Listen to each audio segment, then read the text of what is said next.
Hi guys.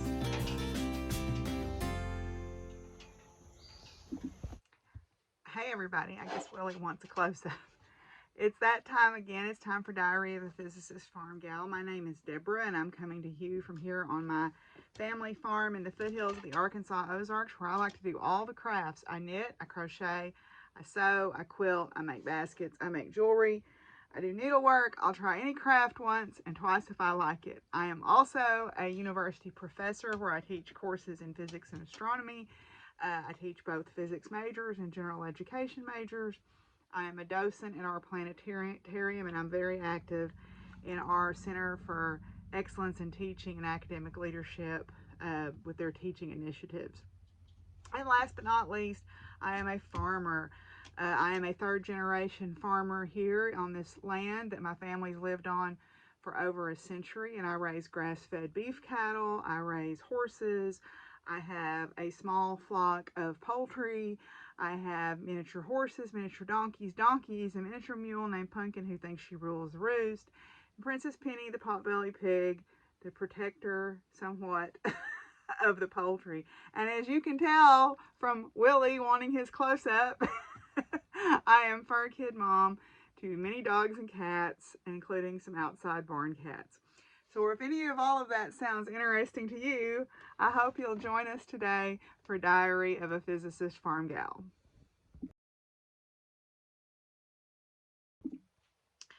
Okay, so it's been a minute since I've actually recorded a full-blown podcast. We did Vlogust, and then I had, getting the semester rolling, and I'm also on jury duty for our local circuit court. Luckily, we haven't had a lot to do with that, but that has taken some time. So it's been a minute since we've caught up. So if you're looking for me on social media, I have actually created a link tree that I have in my Instagram profile. I'm going to put my links down below, but you can go to my Instagram profile and link tree to all my things, which is my farm Facebook page, the Facebook page for the group, my Instagram. I didn't put my Twitter on there because but you can find me. So I am on Ravelry and Instagram as Doc Firewoman. As I mentioned, there is a podcast group for a Facebook group for the podcast.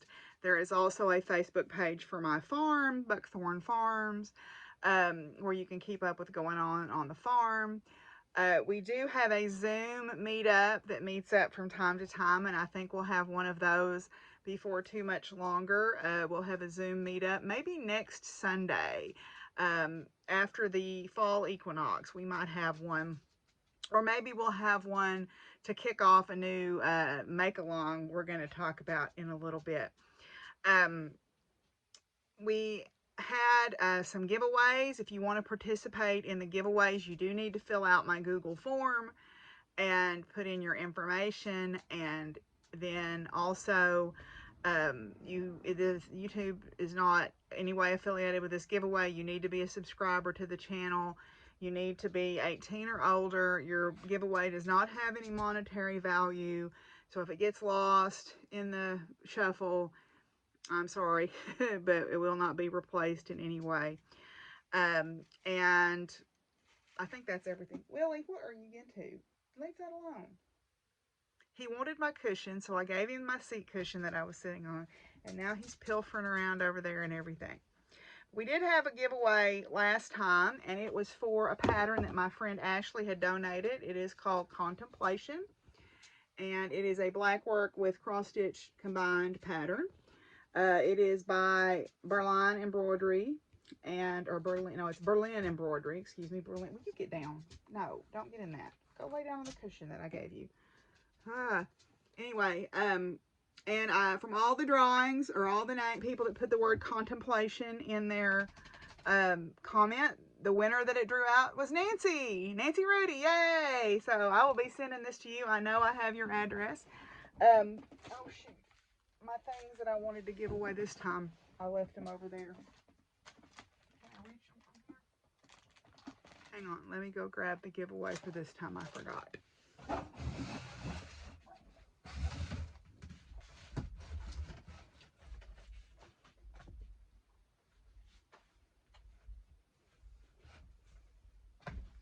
Okay, I got my sewing form here because I've been doing a lot of sewing, and she's right behind me because I've been doing some fitting. So this time's giveaway is going to be for our fiber friends here. I've got 2 skeins of this beautiful green yarn. This is called Verona by Carabelle Yarns. It is 75% mohair, 20% wool, and 5% nylon. It's 65 yards in 100 grams, and there's 2 skeins of it. So this is like a bulky, super bulky. They would make an adorable green hat. My friend Shirley gave this to me, and I thought I would share the love with you guys. So,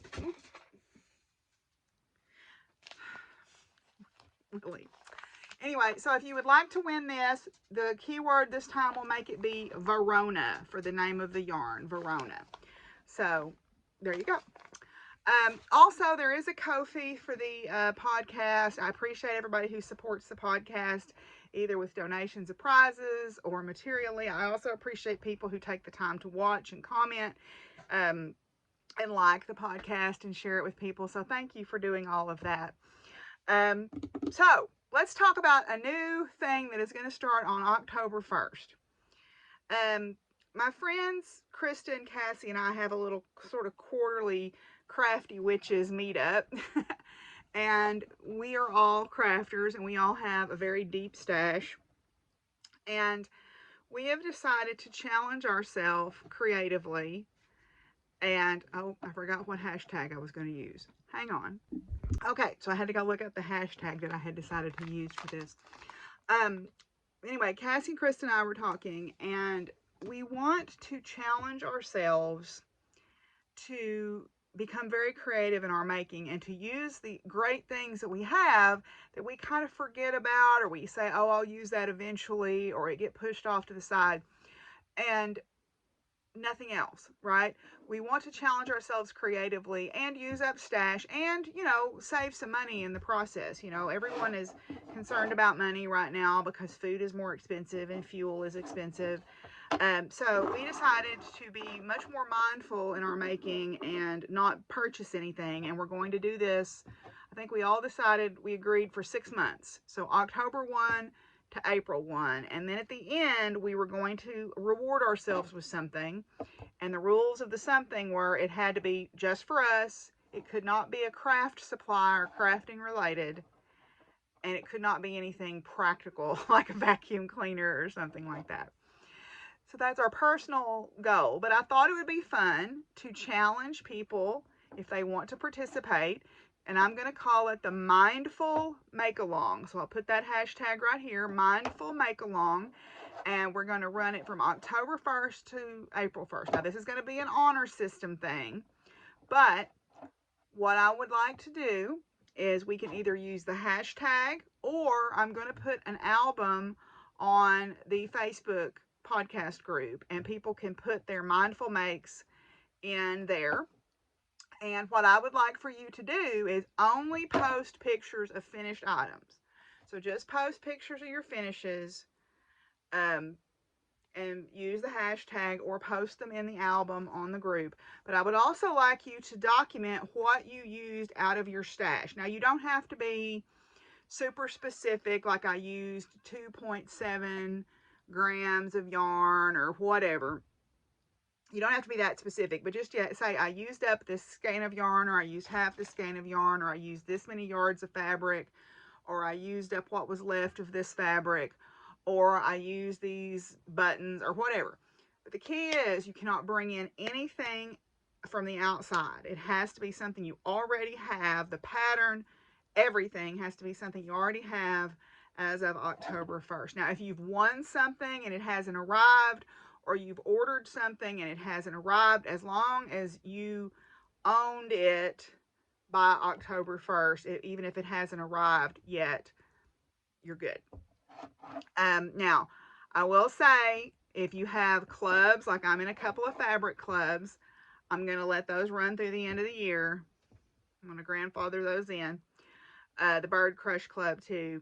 If you are making gifts for Christmas or any holidays or birthdays or whatever, those are exempt. So I'm going to exempt the gifts because I understand that sometimes you need specific things to make a gift, but everything else that you make, and I'm going to challenge myself to do this, no buying anything crafting related until after April 1st. In theory, this should not be a problem because I have a very deep stash of every craft that I do.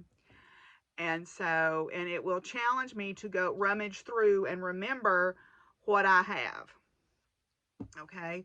So, what I'm going to do at the end, I'm going to give away some prizes. They will not be craft supplies. They will be like Sonic gift cards or something like that. Something, frivolous. But I will draw one from those pictures of finished items in the Facebook group, and I'll draw one from the hashtag on Instagram. So this is going to run for 6 months. Please only tag finished items only. It can be any craft though, any craft, jewelry, basket weaving, it doesn't matter. Any craft where you use up existing things. You have to already have the pattern. You have to already have all the stuff. You're not bringing in something new. And I would like in the caption of your photo for you to describe what out of your stash that you used up, because in that way you'll know too. So anyway, all right, so hopefully that's clear as mud. And we're going to go on now, and I have some finished objects to share with you.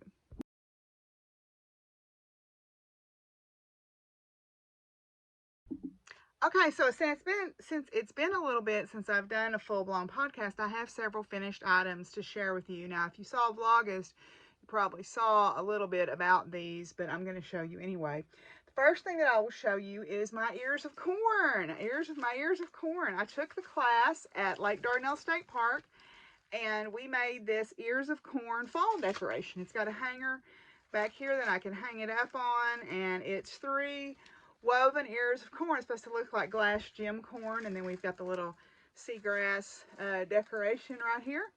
So this is a great decoration. It took a little while. It was a little bit challenging to get started, but I was really pleased with how this turned out. So this pattern actually is available on the Missouri Basket Weavers Guild patterns webpage. It is not a beginner pattern, though, I will tell you. If you've never woven a basket before, I would not recommend starting with this one, because doing the base is a little bit challenging and it's a little bit fiddly because of the small size. But it was a lot of fun, and I'm really glad that I did it. Okay. So then, oops, put that down. I have several sewing things that I finished. I don't have them in here, but I'm going to insert just some pictures. I made a skirt, which was from the Peppermint magazine here. I made 2 of the same dress, the wide strap maxi dress, which is also from Peppermint magazine. I put those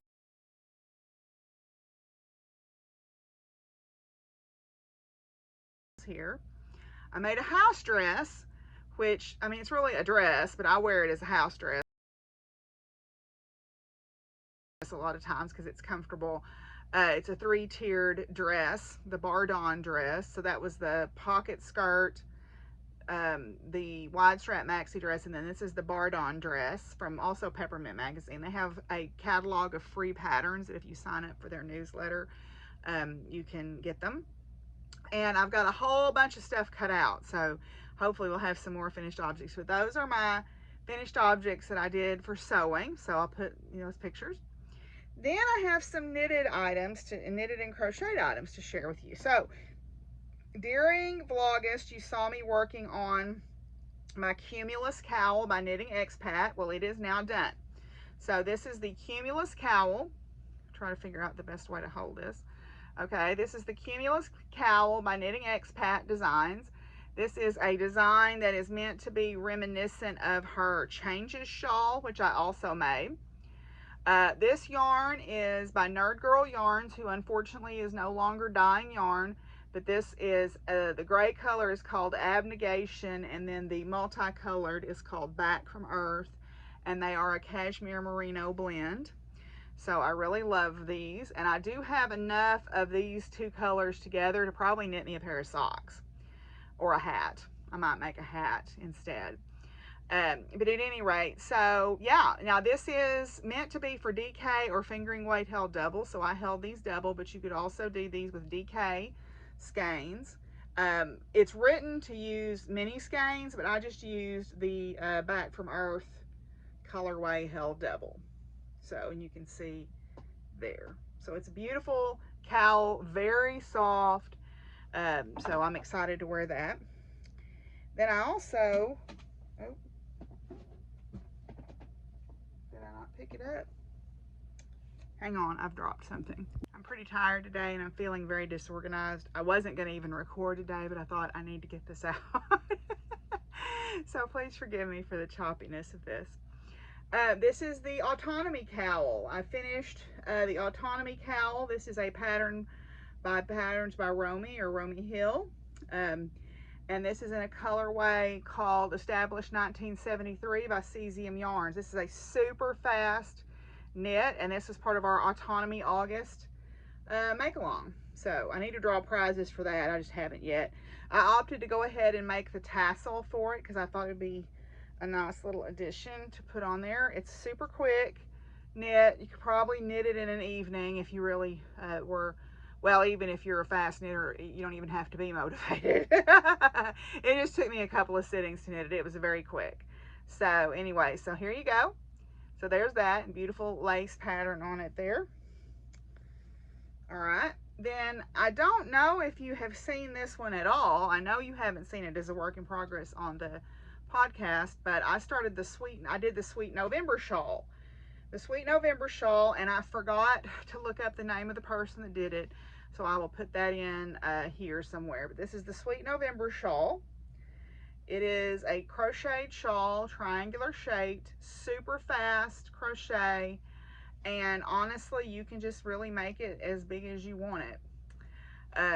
So I liked it because I had 2 skeins of this alpaca blend yarn that I had gotten at a local craft fair about 3 years ago, and I wanted to use up every bit of it. So I did. It's got fringe. You could do without the fringe, but I think I kind of like how it looks with the fringe. So yeah, the Sweet November shawl. I'll include the name of the person, and I'll try to remember to link them down below. Then I also have finished my sweater. I have finished the Easy Raglan sweater.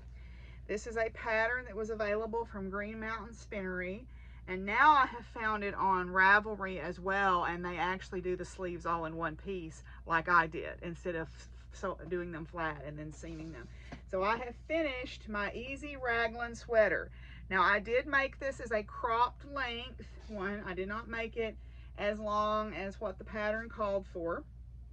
So it did not use up all of the yarn that I had. I still have a skein, about a skein and a half of this yarn left.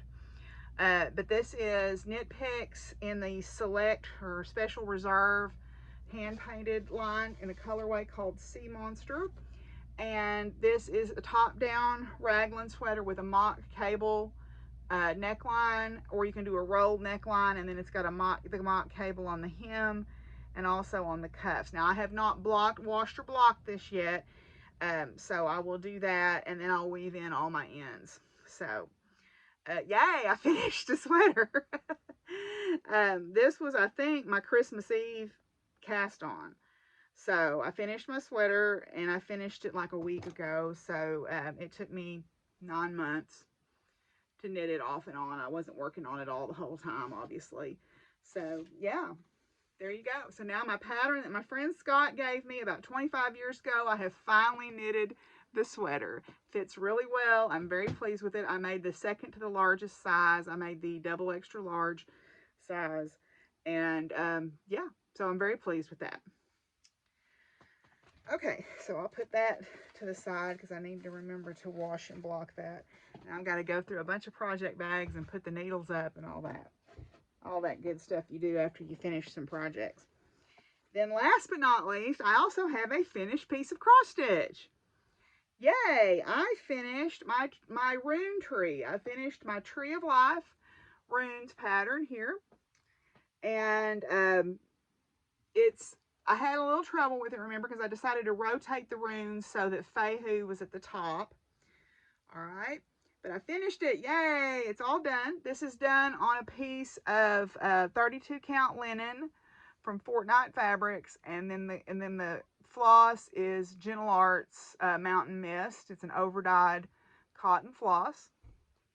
And my goal for this is I want to put it on top of a box. So I want to find a box that I can finish this off on the top and then store my rune sets in it. This is 32 count, 2 strands of floss over 2 threads on the, or 2 boxes on the linen. So this pattern was available on Etsy. It is not currently because the designer is Russian and their shop has been closed. So unfortunately you cannot, but you can find many very similar patterns to this on there. So yay, I finished a piece of cross stitch. Yay. I think that's everything that I have finished. So now we're going to move on and talk about works in progress. Okay, I am not going to show you my sewing works in progress because they're just spread out all over the place. I spent some time cutting out a bunch of stuff, so I'm going to sew that up and then cut out the next wave of stuff. So, what do I have in terms of works in progress? Mostly today, what I'm going to show you are fibery works in progress. I just picked back up a cross stitch. Also, since I finished my tree, I picked up a cross stitch project to work on, but it's in the other room and I've stopped enough. So, in my Women of Science bag that Maria from Colorado got me, I am working on my Saturday morning sweater. I have separated for the sleeves on it. I knitted the short rows so that I could have the scoop neck or the drop neckline, and I have separated for the sleeves on that. And I have also changed color into this sort of fiery orange called Tiger Lily. So this is Corn Silk and this is Tiger Lily, and these are both Red Heart with Love. I am perfectly fine making acrylic sweaters because I like them, because living on a farm, you need some things you can put in the washing machine and that don't need to be so preciously handled. So this is one of those things. This is the Saturday morning sweater by Tristan from Dragon Horde Yarns. And I am knitting the double extra large, the 2X. It has a lot of positive ease in it though, so anyway, so I have just separated for the sleeves and I am now working on the body. So I'm going to go on down with this skein of orange, and when I run out, I've got another skein of orange. I'm going to do the sleeves down until I get them the same width as the stripe of orange on the body, and then I'm going to pick back up with the orange, the yellow, and finish out the body and the sleeves. So nice, big, comfy sweater for those cold days. And the Farmer's Almanac is calling for us to have a colder than normal and snowier than normal winter. So this will come in handy, I think, this winter. Okay. The next work in progress, I have started on my center for my sunflower pillow from the Mr. Domestic. This is his sunflower pillow that he sold the pattern and donated to a Ukrainian aid organization. So I have finished all the petals and now I am working on the center. So this is how far I am. I'm about maybe a third of the way done on the center. Okay, I'm using Bernat blanket yarn. My petals were in a color called Sun Soaked. This is Schoolhouse Yellow, School Bus Yellow, but I'm using a color called Sun Soaked. And then this is the taupe color that they recommended for the center. So I am working on that. Try to get that done soon. Okay, then a couple more here. So I have two class/meeting knitting projects. One for the house here when I'm online, when I'm working from home, and one that I carry with me. The one that I carry with me are the Vanilla Latte socks. And I found out that the pattern is by Virginia Rose, or Ginger Rose, from the Grandma Rose podcast, who I adore. So I am this far on the Vanilla Latte socks. So these are my before class knitting project that I carry with me in my backpack to school. Okay, and these are being knit in Peyton's Croy. Peyton's Croy sock in a colorway called Sunburst Stripes. And I like to say these are suggestions of stripes because they're not hard stripes, but they kind of remind me of a sunset over the ocean. So, making some progress on those. And surprisingly enjoying that. No, that will shock many of you. And then in my other bag, and I think Magic Jenny Sews sent me this for the bag swap a couple of years ago, I am knitting the Sunflowers Will Rise hat. And I am knitting this in some Icelandic wool that my friends Marla and Gypsy brought me back from their trip to Iceland. It has a double brim, and I was afraid I was going to run out of the blue because you use 220 yards of the main color and only 50 yards of the contrast color. So I'm actually knitting my inside of my double brim in the contrast color here. So I'm almost ready to fold that back though and start back on my main color and start on the color work. So yeah, so here we go. So those are my works in progress. I don't have any future crafting and I don't have any acquisitions. So we're going to move on and talk about science.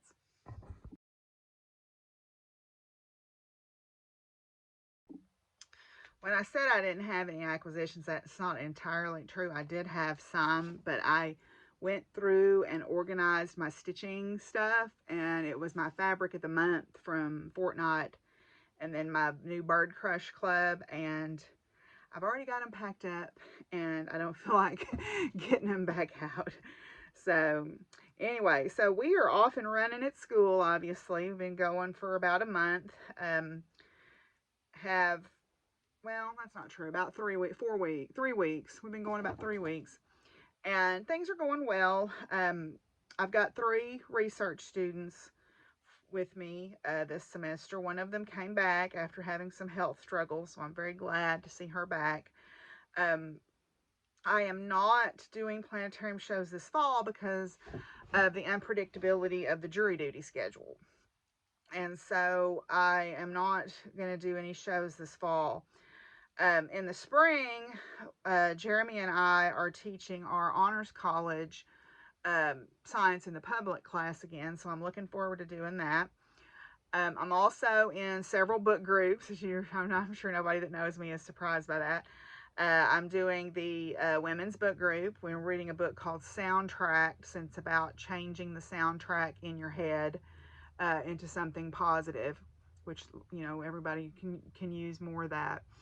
And then I'm in the decolonizing methodologies class, where we are reading a book primarily geared towards social sciences, but also, life sciences and physical sciences, about the intersectionality of academic research and how it has treated indigenous populations, which is, spoiler alert, is not good, and how we can change that. And then I'm in the executive functions reading group. We're reading Smart But Scattered, which is a book that I have actually already read a little bit of because I was in the neurodivergent reading group last year, and it was referenced, so I read parts of it while I was in that group. Classes are going very well. I've taught these classes many times. I'm actually getting a new prep for fall of next year. So I had a meeting with one of our instructional designers. I'm going to be teaching our descriptive astronomy class for the first time. And it's a gen ed astronomy class, but the idea is you want it to feed into maybe an astronomy minor. So I'm actually going to have them do some observation exercises, looking at sunrise and set positions and the changing appearance of the moon in the sky, instead of having them do some of the lab activities that I would normally do for a class like that. So that's good. Things are going good at school. Science, sprinkles type stuff. I've just been busy reading about the James Webb, all the stuff that they're seeing on the James Webb. And one of the things that they did was I think they use this process, I think it's called sonification, where they actually map the variations in intensity with sounds, and the ear can pick up on these variations in sound easier than the eye can pick up on variations in intensity. And so I thought that was really interesting, because there is a Puerto Rican astronomer. She's a woman, and she lost her sight while she was in her 20s. And that is how she interacts with astronomical images, is through sound. She is a radio astronomer. And so, now let me back up, and that's going to sound misleading. Radio astronomy is not sound based. Okay, radio astronomy is very long wavelength, low frequency signals, like the signals that radio stations get and TV stations get.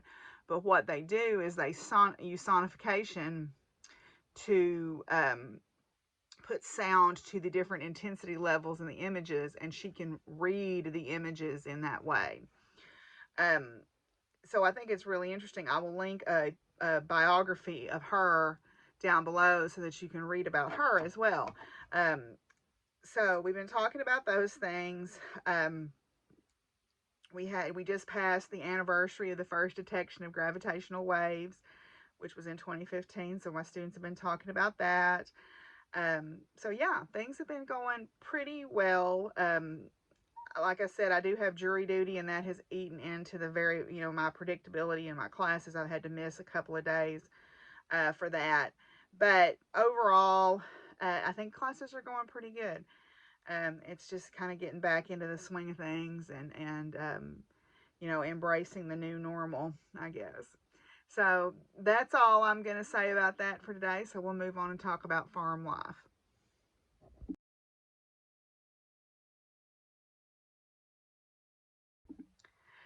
Well, as y'all can tell, I'm kind of low energy today. I apologize for that, but I wanted to get this out because I have missed visiting with everybody.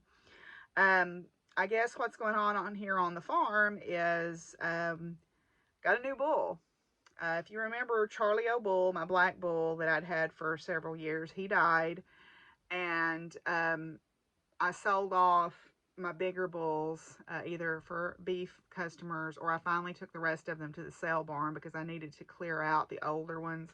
And I hate taking them to the sale barn, but I didn't know what else to do in this case. So I took them.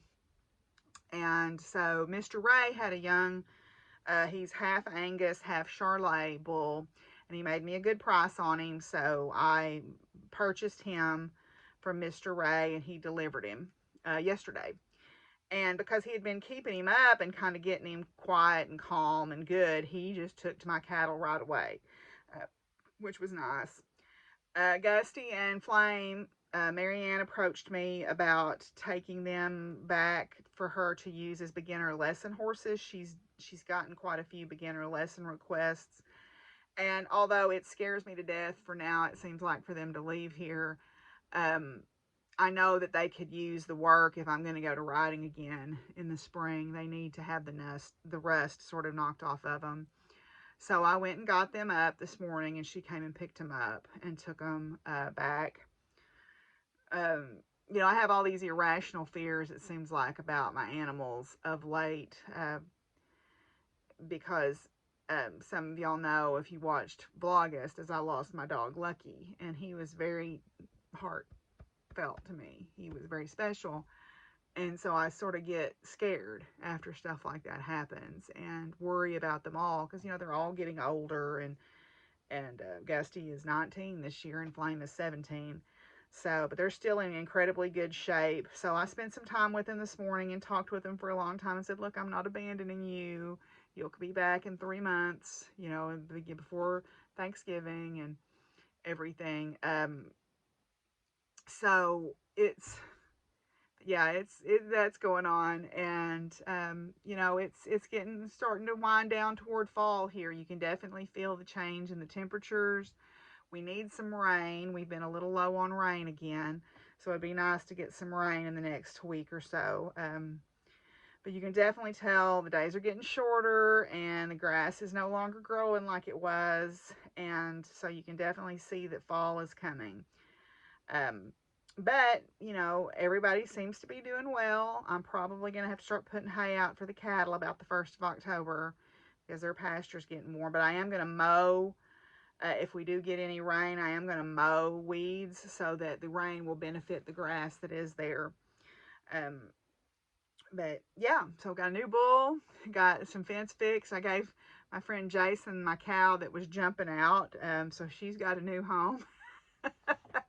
But yeah, things are doing pretty well here on the farm. I've got Chips back up treating his legs some more for that proud flesh. It was looking a little bit better when I looked at it this morning, so that's good. So, but we're getting ready to start hunkering down for winter, and I mean, I enjoy all seasons, but winter is probably my least favorite just because it's the hardest on my animals. But, it is what it is. The wheel has to turn and we need this time of rest. And I think part of what my own energy issues are is I know we're turning toward the winter and I can feel the loss of the sunlight already. And so I can tell that that's something that's happening. So, but at any rate, things are going well here on the farm. As you may not have known if you didn't watch Vlogust, I chose not to do the fair this year, and I think that was the right choice. I'll have a lot of things finished for next year that way, and we'll let somebody else win some ribbons this year. Anyway, so we'll come back with a few final thoughts. Oh, I forgot one of my big finished object items was my shoe bag. I put my picture there. I decided to make myself a shoe bag. I have some shoes. If you follow me on Instagram, you saw my post about my shoes. So I needed a better organizational method for my shoes because I buy a lot of my shoes resale, and so they don't come with boxes. So I needed some way to store them. So I made myself a shoe bag. It's pretty easy. I wish though that I had overlapped the pockets a little bit more up top, but then again, it becomes a weight issue.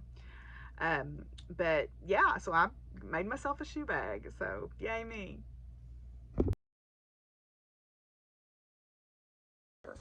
Okay, so I'm going to link an article that my friend Byron shared with me about some historical textile work. And it talks about how a lot of times textiles obviously don't survive like metal and woodworking do. So the history of them has kind of been lost over time. But I wanted to share this reading today because it reminded me of the soundtrack book group that I'm in about learning to change the soundtrack that plays in your head. And I've definitely worked on that, and it's a work in progress, as with all things.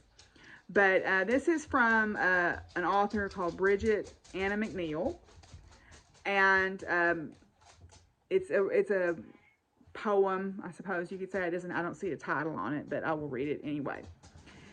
What if the bees no longer followed the vibration of the pollen, having grown to mistrust their feeling sense? What if plants everywhere refused to flower as they had learned to be ashamed of their color and shape? What if the tree didn't fruit because they feared that others would laugh? What if herbs didn't let their medicine inhabit their bodies because they didn't think themselves worthy? What if the birds didn't fly because they stopped believing in themselves? What if dandelions, daisies, and snowdrops didn't come out in the early spring as they were afraid their bodies weren't perfect enough? The world we live in would become gray and sorrowful. We would lose the medicine of so much. Yet this is exactly what humans do, the one part of this wild community who so often refuses to inhabit their own growth, their own blooming, shining, and fruiting. Why is it that we as humans deny this world of our unique medicine? So I think that's something good for us to ponder on. And I hope that you guys are all doing well. I hope that you are taking good care of yourselves. We're moving into cold and flu and uptick of Omicron COVID season. I just got my bivariant booster on Friday, and I think that's part of the reason why I'm feeling kind of tired today. But I hope you're doing what you need to do to take care of yourselves. I'm hoping you're having the best days available to you. And until I see y'all again, Willie, you gonna come say goodbye? He's back there. So until I see y'all again, y'all be good to each other and take care of each other. And Simon will tell you goodbye today. Peace out, y'all. Bye.